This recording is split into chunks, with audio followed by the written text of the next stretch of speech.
Welcome to the Ideal Spaces Working Group podcast.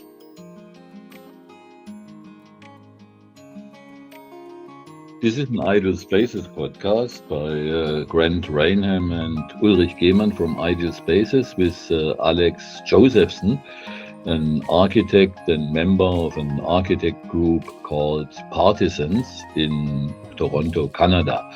Can you say a few words about you, Alex, and this Partisans group? Thank you guys for having me. It's nice to be together again. So yes, my name's Alex Josephson. I'm calling in from Toronto, Canada. That's right, the island north of the United States. And we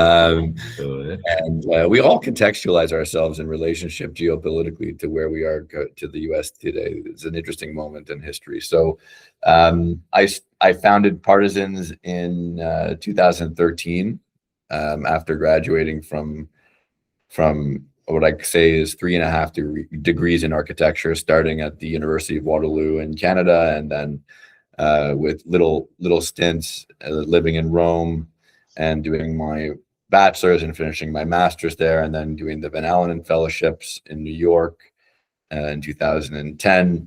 And that was an extraordinary experience. And I think that the name Partisans really comes from the sort of situation that I was in post-financial crisis of 2008-9, but also having studied architecture in the wake of September 11th, the cultural focus at architecture school and especially at Waterloo under Robert Jan van Pelt and others, the focus on trying to understand different cultures and the phenomenological approach to architecture was very important. And I think those things, in the wake of also the financial crisis, made me very interested in the kind of role that architecture and politics play together, but also that this sort of, and we talked about this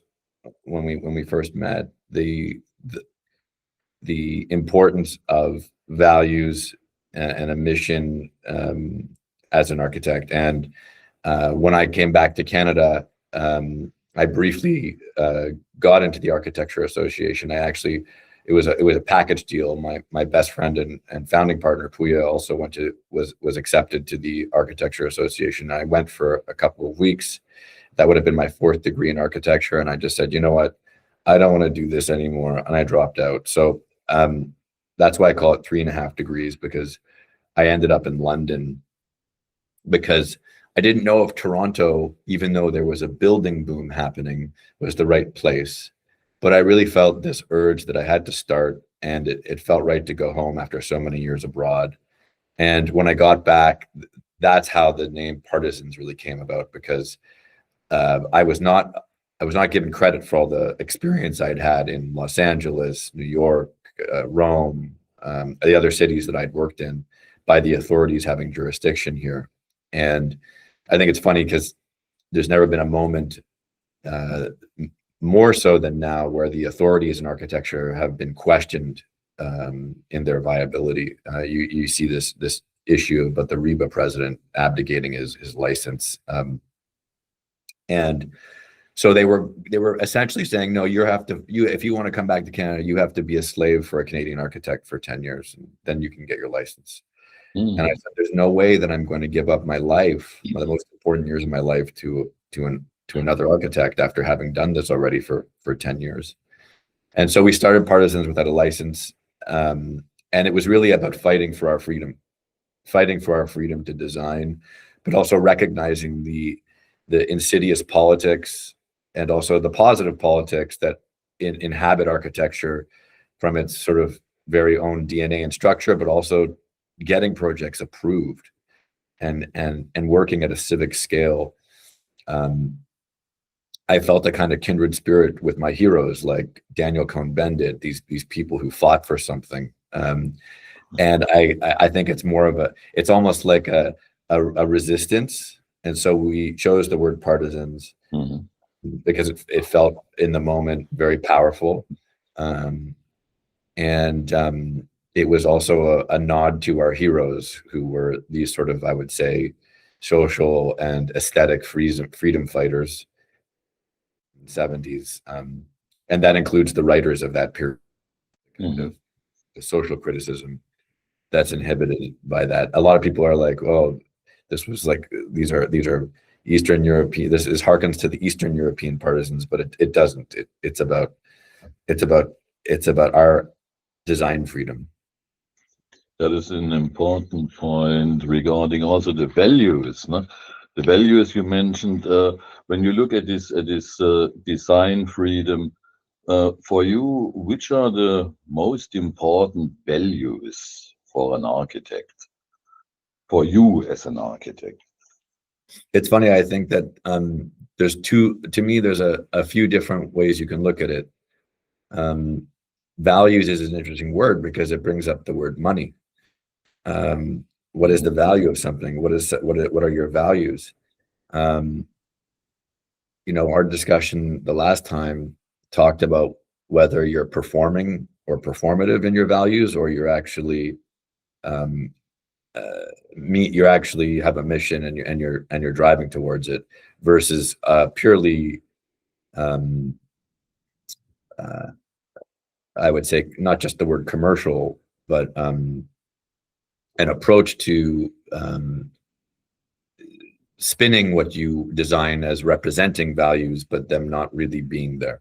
And I caution the word dishonesty, but I think there is a lot of I think you have to split values in two things. So our approach is we invest and represent this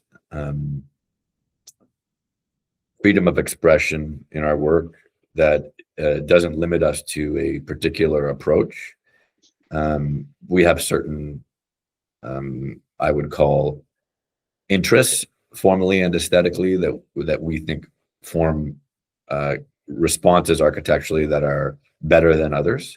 So we have our own biases, but socially and I would say from a traditional values perspective, our company has always done work that was socially relevant from the beginning, whether it's seeing an opportunity to make an impact on the way that the largest transit hub in Canada felt as a visitor, so Union Station, or working on affordable housing projects in a way that isn't just about making it as cheap as possible, but finding ways to really reinvent the financial model around building these structures and separating the value of land from the value of a building, and we talked about rapid disassembly in those projects, and then also master plan work, fighting to have an impact on the waterfront in Toronto, as well as winning master plan work in the sort of region that we work in, and reimagining the possibilities in a way that is not related to the assumptions that and how cities in North America sprawl. We invested in writing the book Rise and Sprawl, which was a criticism of Canadian urbanization and sprawl. It got us into a lot of trouble. We were threatened by developers and architects and designers here with a libel suit because we were criticizing the way Canada was expanding. So I would say, what are our values? We invest in ideas that don't necessarily have a kind of one-for-one financial outcome. We're interested in the impact socially that our work makes, and how that grows our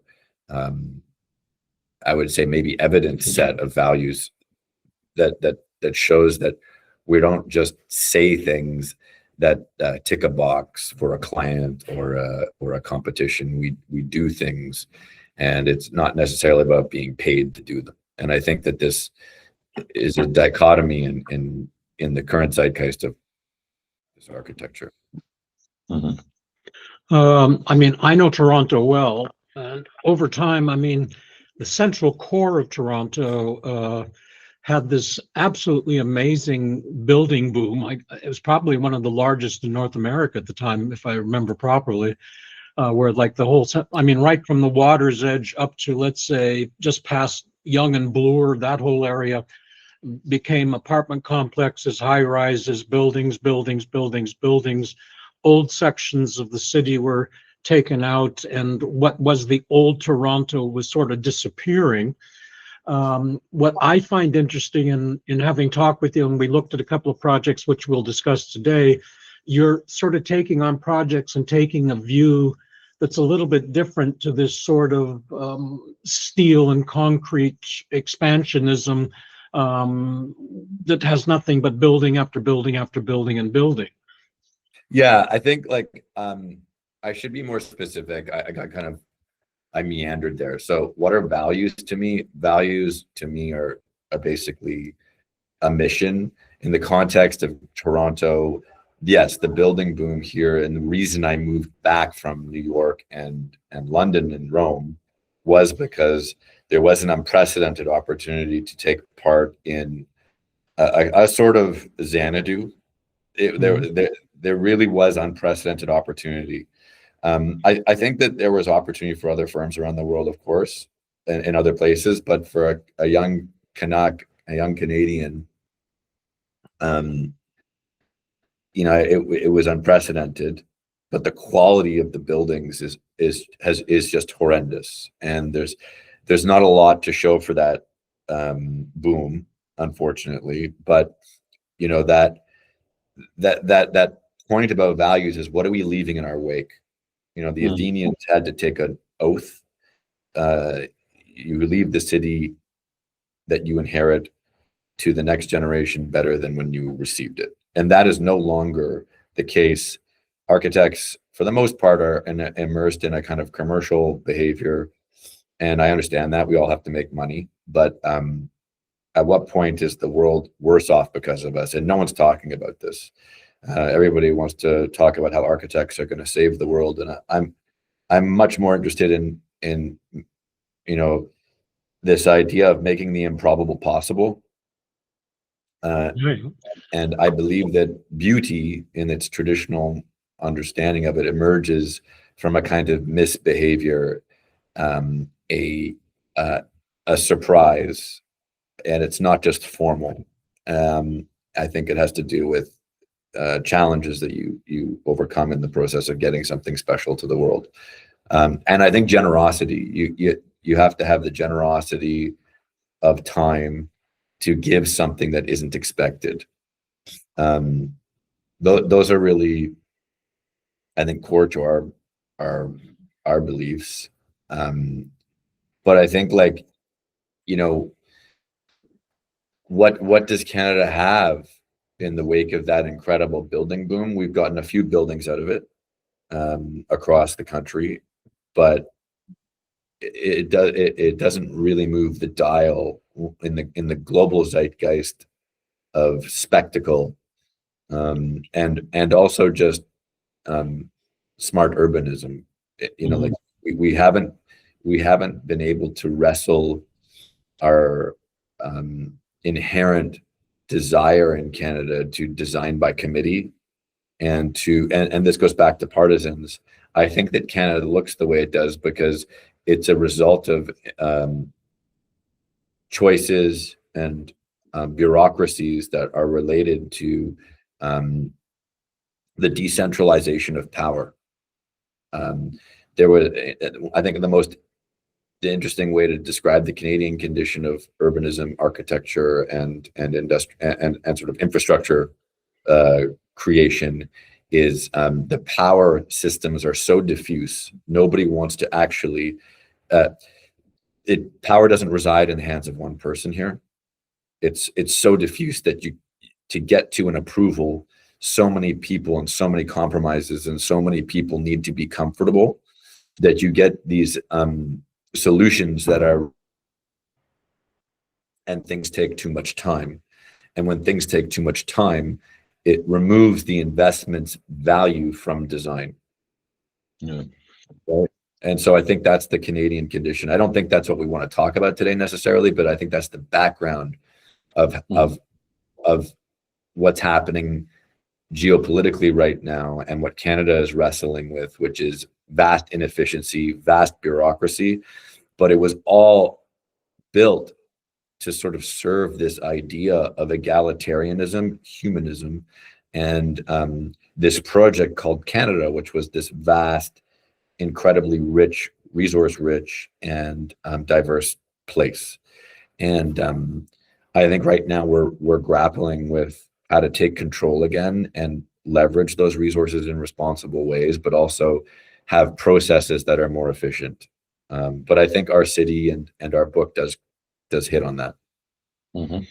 When we take the project of yours, the ideal city, let's call it an ideal city, this Innisfil project, on the base of the values you presented. Can you tell us a little bit more, also with images from this project, about your ideal city approach? I will call it ideal city due to the tradition of ideal cities, also in a positive strain of humanism. Yeah, I mean,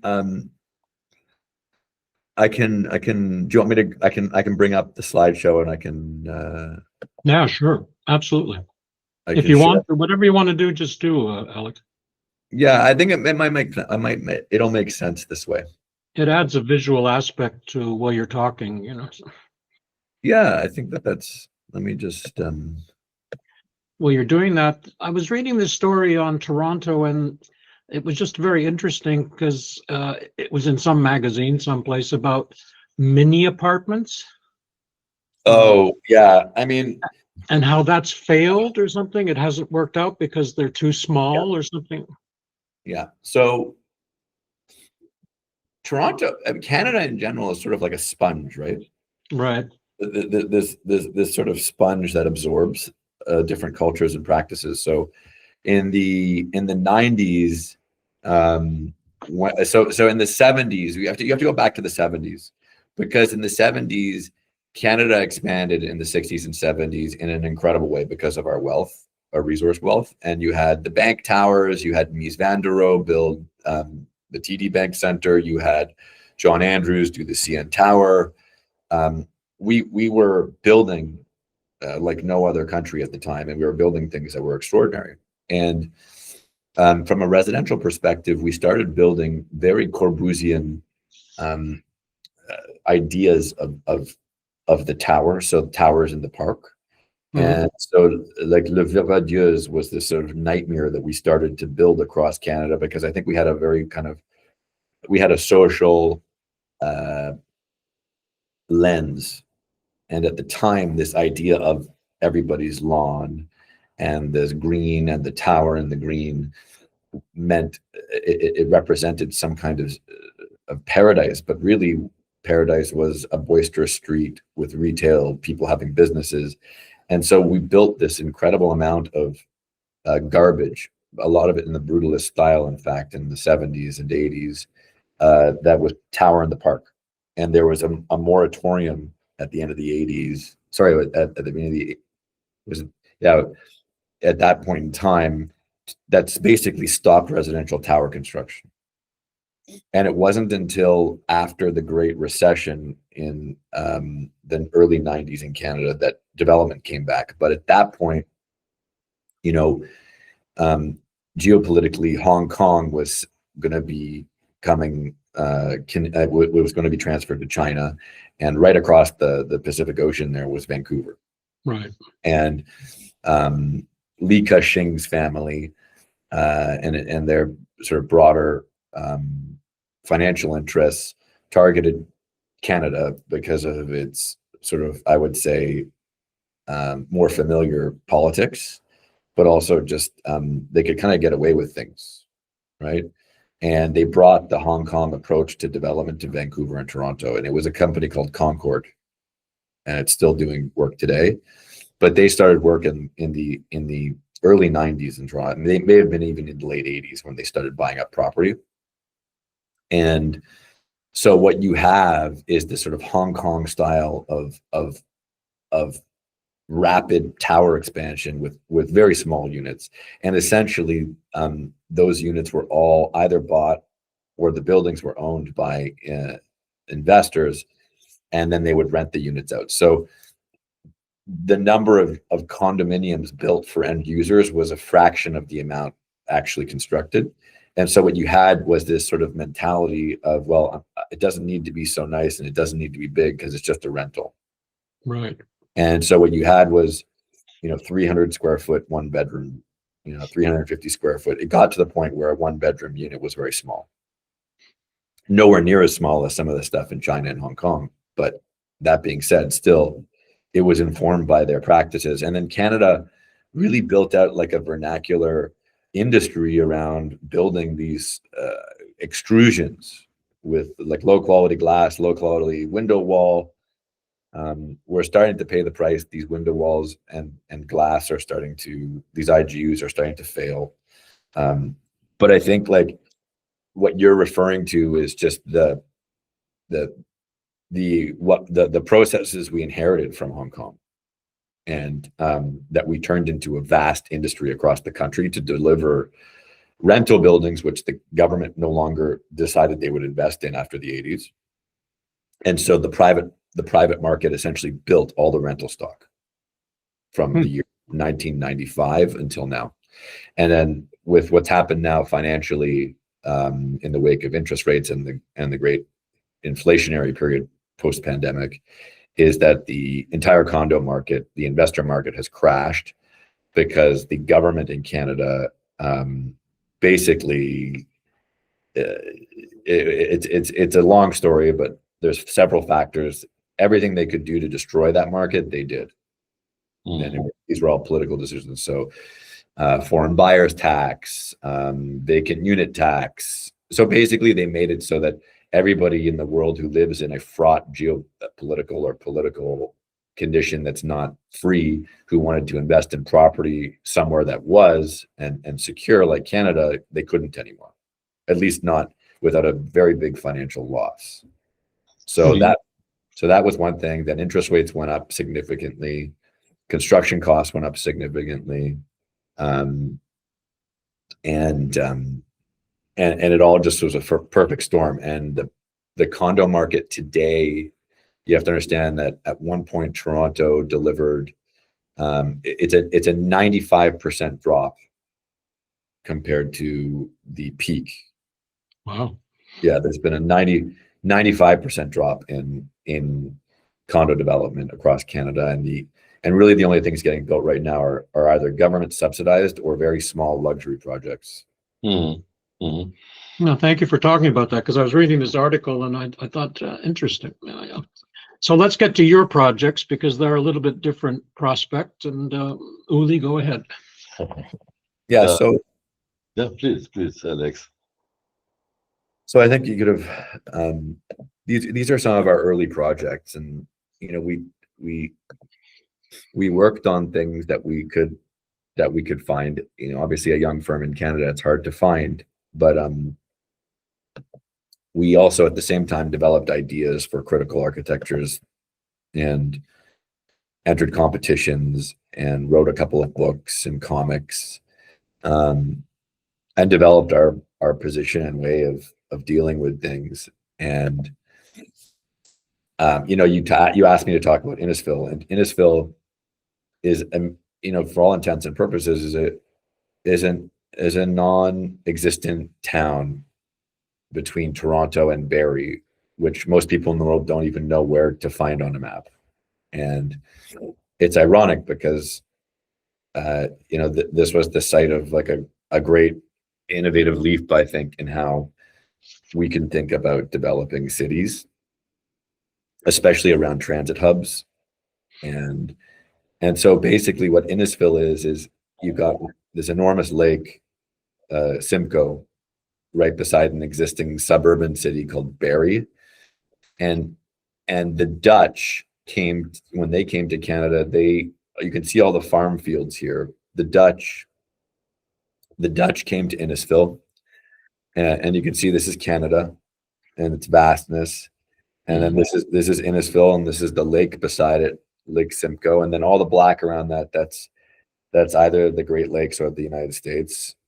And then this is Innisfil. It's about 40,000 people, and Barrie is the city just north where this bay is up here. And it's all farmland. This is some of the richest, most agriculturally fertile land in Canada. And it's called the Holland Marsh. And it was settled by Dutch farmers. And the idea was, Toronto had, basically turned land like this into this. Toronto was one of the most efficient destroyers of farmland in the world, and then this is what made Canada so unsustainable and expensive to live in. Like, this is everywhere, and so in a place like Mississauga, like that, west of Toronto, and you can compare Barrie's population and its area, like, this is an opportunity to save the farmland, make a denser version of a suburban environment, a suburban vision for a small city outside of a big city on a transit hub. And the question is, how would you build a truly sustainable future? Well, you'd have to limit development. You can't do this. This is not sustainable. So there's this company called GO, and GO is the regional transit provider. And GO decided, well, we're going to put a station here. And why they decided to put a station there is political, but they decided to put a station there, and there would be a hospital nearby. And suddenly this series of farmers' fields would be the site of, potentially hundreds of thousands of people in the future. And the question is, how would that look? And how would that be? And there's very rare opportunities in the OECD to develop visions like this, right? And I in all my travels around the world, I think of these incredible moments of infrastructure and how you can kind of collage them. This is the autoroute, like the beautiful restaurants on Italy, Paris, Autogrill. The auto grills, the auto grills. And like, okay, well, why? What would prevent a train station from being like that, and having that kind of iconographic whimsy? And we called it Orbit because basically there were all these communities in very loose association with each other, and they needed some kind of center of gravity, and this is the series of small communities. And the question was, well, how do you tie it all together and make these places feel like they're part of a kind of more congealed, more clear community, yeah. And so, like, what are we left with? We're obviously left with the option of a dense urban grid. You can go with a spaghetti suburban plan, which is the way they had done it for decades in Canada, or you could do a sort of utopic concentric circle. And the question was, like, are these compatible in some way? And you go back to the British and the Roman tradition, which is the grid, and the concessions, which has all sorts of colonial issues associated with it from a design perspective. And then, obviously Burning Man and the concentric circle. Like, it's interesting, Karlsruhe has sort of half of a concentric circle. Mm-hmm. But it seems like these Ebenezer Howard concentric circle plans that are pedestrian centric, but also most convivial to deal with the movements of the sun, and like, they get abandoned halfway through. And it's like, why is this? Why can't we just stick to a project and see it through? And the idea was, could Innisfil invent a kind of mediated Roman garden city plan? I call this the circle and the square. This is the squircle. And like, if you use Rhino when you design, this is a city that's tweened. Like, all the lines are tweened, all the roads are tweened between a circle and a square, and the circle is at its center, and it's just a small area that's a circle. But at its edges, the geometry of the city it mediates the square, it mediates the grid. And we looked around the world to precedents, obviously Ebenezer Howard's original Garden City and Moshav cities, Burning Man. Also, in a way, Paris is at a large scale a very circular city. They have the périphérique. There's a kind of roundness to it. There's a circularity to it, even though when you're in it, it's quite crystalline. And just like what people were building around the world, understanding the density of these fabrics, because Canada never built this kind of density, and we never could understand anything between a house or a tower. We never did. We call it the missing middle in Canada, and we were never capable of these kinds of 6 to 8 story or even 12-story streetscapes with retail. And the question was, could Innisfil bring an interpretation of this viably to the site, but also encourage a kind of denser urbanism? So, I know instead of a single detached home, you'd have a laneway suite, and then possibly 3-story or 4-story townhouses, but no detached homes at the lowest level of density. And this is how the kind of urban plan of the existing is mediated with our vision. It almost feels like magnetic fields in a way.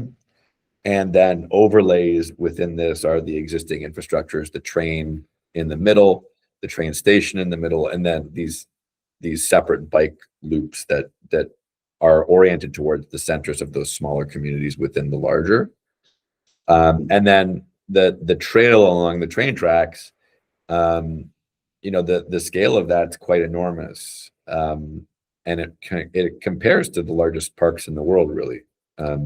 If the corridor is turned into a park, and then the question was how to phase it and what it should look like. And because this was a vision, we almost imagined it like a kind of carving 3-dimensional moss.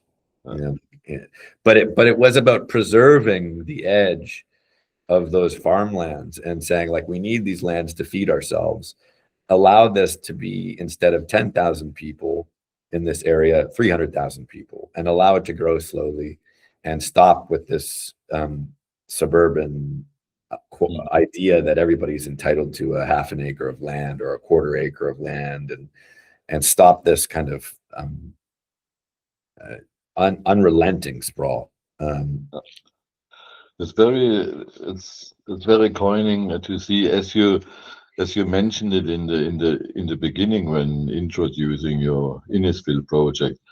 This it's a cosmic structure, this utopian structure, and how you combined it, or how you combined it with the actual needs, as in your spherical approach, with the actual needs on infrastructure, on housing, etc.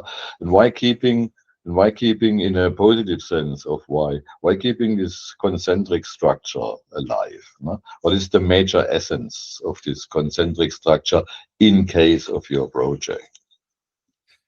Why start with the concentric? Mm-hmm. Why start with the grid? As you like. No? So what is? Yeah, I think it's a question of as you like. We make choices, and it's funny, like, you have these questions always at architecture school. Well, why did you make that choice? Mm-hmm. Well, there are a few choices. I showed them to you. You can be Roman, you can be suburban, or you can try an enlightened approach, which is the concentric. The concentric circle is a result of the Enlightenment, right? And the Renaissance. It's this idea of a city that at its core has an economic engine that feeds everybody out of it equally. And I think the circle is a geometry that implies equality in some way, and there isn't a preference necessarily to the cardo decumanus. It's sort of it acknowledges that the sun moves, It moves. So the circle actually takes advantage of, during certain times of the day, the sun is always going to be glowing down one of these avenues because it's a clock. And I think that makes more sense. Is it more expensive? Yes, because it takes more money to survey it. Is it more expensive to build buildings on it? Well, if they're curved, maybe, but they don't have to be. But I think the circle is a fascinating geometry. I think concentricity is interesting in its application socially. But I also think that architects have to ask the question, well, why not? Why not? Like the circle occurs, I would argue, more in nature than the grid. So it is actually more natural than the grid, or equally as natural. Yeah. Or equally as natural as the crystalline. The circle is organic in you kind of have to acknowledge the structure of the universe and the cosmos as being natural, right? I mean, will the project as it stands with the conceptualization that you put together finally become a reality, do you think? In a certain shape or form, I think it will, but the reality is it's not built now. Nothing's been done. And the reason is because the market has collapsed here. Okay. We designed this right before the collapse. So I think they will build the station. I think they will start with the concentricity in the middle. Will this city get built? Unfortunately, you might have to go to Saudi Arabia to see these ideas through in their most pure form, which is admirable what they're doing. But at the same time, the context always corrupts, right? Totally true. I remember having this conversation with Massimiliano Fuxas when I worked with him. Like you kind of work for your heroes, and then you kill them, right? You kill your heroes. But like this idea that context corrupts, I remember him saying that, and I think that you have to think about where you're working, right? All right. Let's have a look at your other projects inside this. The Hearn. Yeah, the Hearn inside this former. Yeah. So this is it's almost like a figure ground concept. Like Innisfil is the city on the earth, and then this is the city in a building. And I think one of the things that we started our discussion talking about Canada.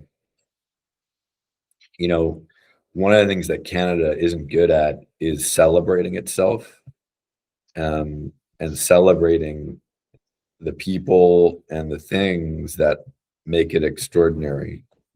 I think the whole world has a different perspective on this, but this is a great example. So the Hearn is this building in the foreground you see here, and you see the CN Tower in the background, and they're sort of analogous to each other. You've got the financial center of the country in the background, one of the top 10 economies, top 20 economies in the world. Yeah, for our audience, we'll tell them this is Toronto, of course. Right? Yeah, this is Toronto, and this power station you see here in the foreground is within a more or less 5-minute drive of the CN Tower and the financial court. And this is called the Portlands. It's all reclaimed land. But this power plant built in the 1950s called the Hearn it opened in 1951.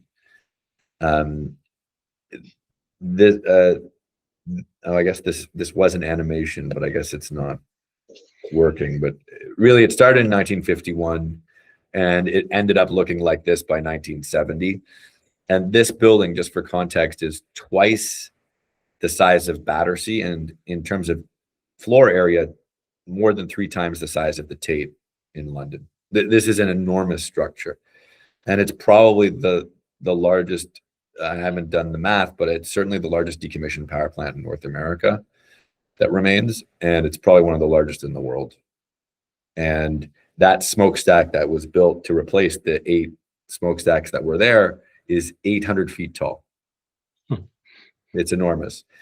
And so this power plant powered Toronto, and it was closed in 1984. And it's been laying dormant ever since. It was stripped of all of its valuable rare earths and conductive metals, and it is now this perfect espace vague. You know, like it is like you have to understand, this is 400 meters wide. This hallway you're looking at is 380 meters. Mm-hmm. And it's extraordinary. There's turbine halls, there's boiler halls. It's over 200,000 square feet, so that's, I guess, 20,000 square meters. Amazing. And this is and the plinths, you know, like the Tate and Battersea demolished these. You know, like these are some of the like most intensive structures in the world to create. And so the question is, how do you reuse all this stuff?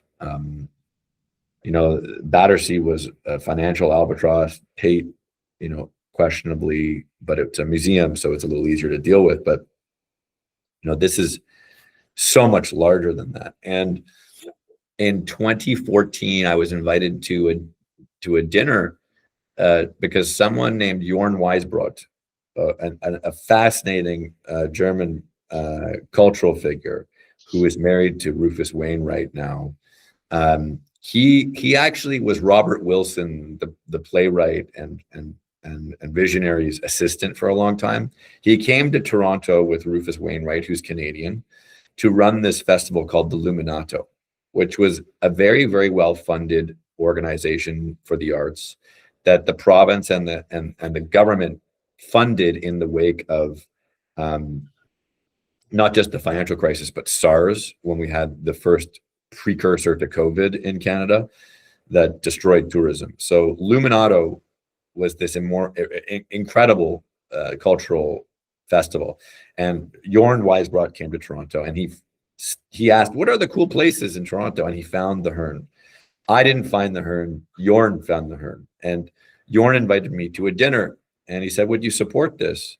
Because I'm interested in supporting culture. And I think that goes back to values. You have to actually support something, not knowing what it's going to give you, except pleasure and pride. And I remember investing at the time when we had very little business. I went to my partner at the time and I said, it's going to cost us $2,000 a seat. It was an enormous sum of money, but I felt so passionate about this place, and I felt so convicted to support Jorn Weisbrot that I supported this dinner. And that dinner turned into the precursor of what became the Luminato Festival at the Hearn. And we transformed the entire building 2 years later into this incredible moment where Toronto realized what it could be. And you had cars driving through it, people. I mean, the scale of the possibility here is unlike any other in the world. And this was the dinner on the upper right. And everybody came together to support this who cared about urbanism and possibility and culture. And it didn't matter if it cost a fortune, because this was worth it. And thousands of people came. We built a 1,500 person Shakespearean theater where it was the spaces are so generous and so huge that you can do these things side by side. You can have a 10,000 person electronic dance music party in one part of the building and a Shakespearean play in another, and they don't really interact. That's how just phenomenal it is. And in a way, you know, these other buildings don't relate. The Tate is this very, very, you know, like every part of the building it's turned into a new building, every square inch of it. It doesn't, like they turned it into a gallery, but I think they neutralized its identity in a way. And they filled it completely. And ditto with the Battersea. It's so filled. And our vision for the Hearn is really, to see it as a sort of vessel that allows people and other cargo to come in, ship, a shed, and that is really you can see the comparison here. I think it's important to understand, because this vision we have for it, and that I really have been working on for 10 years now, is that we can't afford in Canada to do what they did in London. The Tate and Battersea cost billions upon billions of dollars, and we don't have those resources. So we have to be more clever about it. And I remember doing this sketch maybe a decade ago, where it's like, could you put, you can put the Statue of Liberty inside the building. Could you put a city in a building? Could you put a city in a building? Could you bring the streets in? Could you allow for people to build structures within it?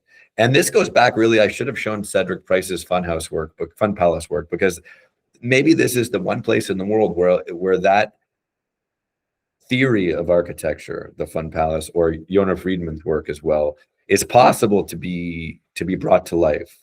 Yeah. And these are some of the experiential renderings of it. And the idea is, instead of seeing it as this building that you have to make a perfect envelope within and then build everything and fix everything in it, that's not the case. We see this as a shell that we stabilize, and then that we grow buildings within it.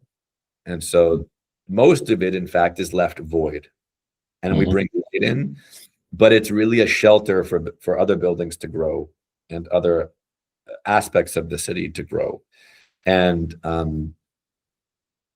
the idea really is to build a new neighborhood around it and inside of it. And unlike the other projects in the world, keep the plinths and turn it into a street where people can enjoy, but also, like, these spaces will feel like no other place in the world except maybe Tokyo's Shibuya at night, or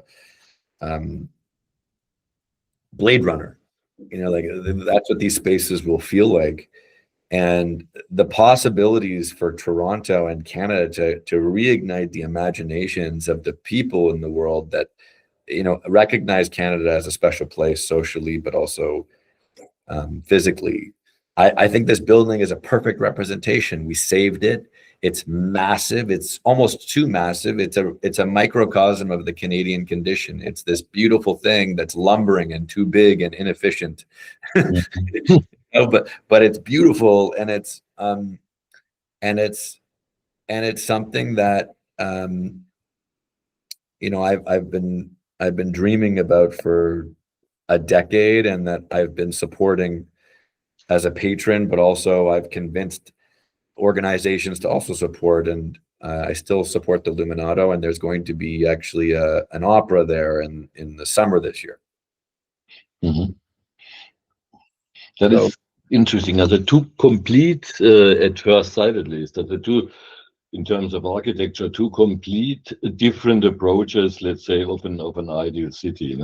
The classical approach, in a positive sense of classical, with this Innisfil, and the second approach, to make a city inside an existing building, to concentrate it in another way than the circle does it in symbolical terms, to really concentrate it inside one building. This is interesting. We think so. And it will happen. Like, this project will happen. It's just a question of how. It can't be done the same way as the projects in England. It can't be done the same way as the projects that have been done in China. We have to do it our way, and that means acknowledging our condition. Right? Acknowledging our financial resources, acknowledging that we have to be a little more nimble around our approach to how architecture is conceived. Mm-hmm. Mm-hmm. Good. Very good. Do you have some final remarks on your approach and when comparing these two concrete approaches of two ideal cities? Me? You, yeah, genau. My remarks. What do you mean? Aren't you guys? You should ask me a hard question. I don't know. Hard question. Oh, okay. Okay, let's say the Hearn, the conceptualization of making it the ultimate entertainment center in the world, with the backing of Canadian artists, are some of the largest in the world, both in music, film, TV, everywhere from David Cronenberg to on and on and on and on. Couldn't the backing come from the artistic environment that exists? It's a very good question, and the answer is no. No. Okay. The amount of resources needed for this project is beyond the scale of any art. Like, if you imagine that the Tate was a stretch for London, one of the wealthiest cities in the history of humanity. That I understand. The answer is that, yes, the art community, it's more difficult. The art community does have to come together like that. The David Cronenbergs, the Rufus Wainwrights, the Barry Averages, the cultural leaders in James Cameron is Canadian, like, in fact, everybody from all industries has to come together to achieve the Hearn. There's enough space for all, and it's actually required because the arts community can't afford to do it on their own. And that's the answer to that. The answer is they have to, but no, they can't do it alone.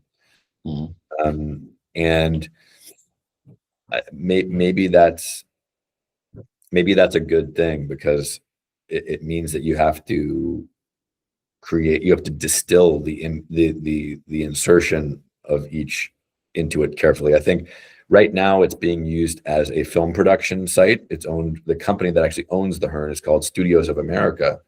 Right. And so it's this set of films. And so I think you need to see this in the same way that you see film, where you can bring all of these potentials together. You can have urban agriculture, you can have a school, you can have a clinic, you can have a residential tower, you can have a turbine hall with the largest volume of art exhibition inside a space in the world. That's how big it would be. It would be 900 feet long by 100 feet wide in one single volume. I don't think that exists in any No, I've never heard of that before. art institution in the world. So, and that's enough, right? That's a big enough problem for the artists, right? That one space. And then you also have room for the companies like Westfield or pensions that build malls. There's enough room. Right. So it's this, it's truly this vessel. It's more like an ark. Yeah, it certainly is. I mean, but to me, I think it's, from what you're discussing, from my point of view, it would be a much more private investment driven project rather than a publicly funded project. Both. I think that there will be significant private investment, but I think there'll also be some public investment, because I think the arts institutions and anything like educational institutions, because there's enough room to build a school inside of this for the community around it. I think there will be a combination, and that I think that's fine. There's enough space, enough room that everybody can take part. The question is, can you stabilize the shell for enough for the right amount of resources and money that it makes sense financially for everything else to happen in it. So what could be done in concrete terms? Another hard question. What could be done in concrete terms to make it happen? That it really starts. This conversation is important, because it captures your imaginations. You guys have never seen the Hearn before. You don't know anything about what's going on in Canada, right? And the problem is that this is important, this moment. Other people from around the world need to see this, not just in architecture, but I need to show this to people around the world and inspire them to say, oh my gosh, we have to do this. Like, this is something that could actually bring the world together and the world's institutions together. You know, maybe I should show it to Guggenheim. I have no idea, but you know, like, I mean, we have an associate of ours out of Italy that is brilliant in these concepts too, don't we, with Ettore? Yeah, I mean, he's one of the top art historian architects in the world, but he has this humanity aspect to him that he brings to projects. It's about humanity. And basically, he would love this kind of a project. And I'm sure our audience will get this out worldwide for you. And I'm sure our audience will love this because I think it's a great concept. It's a really eye-catching project. You know what I mean? It's really unique, you know? I appreciate that, guys. And, you know, what I'm going to do is I'm just going to start showing it to people, and it will live on. You know, architects, maybe one of the other things we didn't talk about is just you plant these seeds and they take so long to grow. And this is one of those things that it's like, you know, we made the application to the city last year after, you know, 8 years after doing the Luminato. So this is one of those things where it's like time passes, and it's interesting to bring that into perspective. And if we can make it happen, then we've left something. And we go back to the beginning of our conversation, the Athenian oath. Did you leave the city a better place than when you inherited it? And then I will be able to go to the grave saying, I did. Absolutely, I did. And I didn't just, and I'm not just saying that, but I think it should be the ambition of architects to do this. Yeah, thank you very much for doing it. And yeah, thank you for being here with us. Just thank you guys.